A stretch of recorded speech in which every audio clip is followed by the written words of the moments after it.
In this chapter, we're going to look at input and output in Java programs. We're going to look at how to format text and numbers in your output, and then how to get input into our programs from the user so that we're not constantly assigning data directly, so that we can have a little bit of variation in the data that our programs process.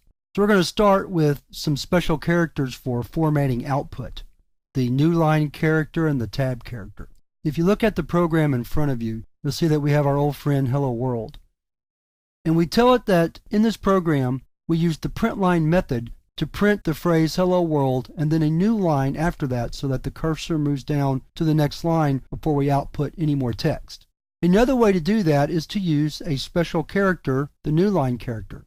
The Newline character can be placed inside a string by typing \n. You have to type the backslash first because the compiler needs to know that what follows, the letter N, is supposed to be interpreted as a Newline character and not just as the regular letter N. So when the compiler sees \, followed by N, it knows that it's supposed to print a new line at that point. Let's compile and run this program.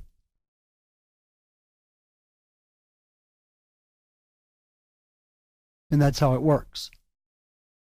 The Newline character can be placed anywhere in a string. I could put it between the word hello and the word world, like so, and then it'll put the new line at that spot. Let's compile again and run. And so you see that it printed hello, comma, then a new line, then a space, then world, then the exclamation point.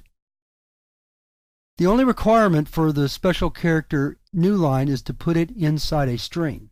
So we could also do something like this. We could have the Newline character in a string by itself, \n, close. And then let's compile and run the program.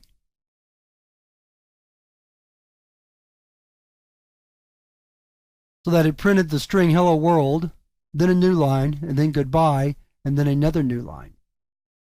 So again, the special character Newline works anywhere inside a string.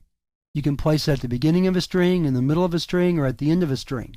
The only requirements are that it has to be surrounded in quotes. In other words, it has to be inside a string.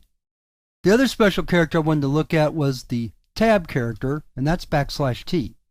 You use tab when you want to put a uniform number of spaces between your text in a program. So for example, we might have a heading that we try to space out using the space bar. The problem with that is we may not type the same number of spaces every time, so that in the end our output looks jagged and not uniform.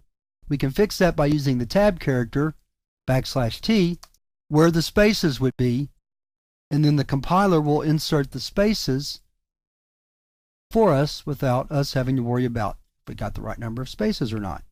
So let's compile and then run. And you see that we have a uniform distribution of day 1, day 2, day 3, day 4 across the line using the tab character. The rules for tab are the same as the rules for Newline. It just has to be inside a string. It can be its own string, so we could write system out print \t and then system out print line day 5. I had the print line there. Let's get rid of that. Save and run it again.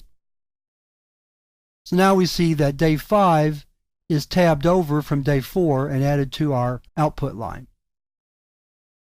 So the two special characters, Newline and tab, \n and \t, are useful in formatting your output and can be used inside strings wherever you need them. In the next lesson, we're going to look at some ways to format numbers using two functions called setPrecision and setWidth.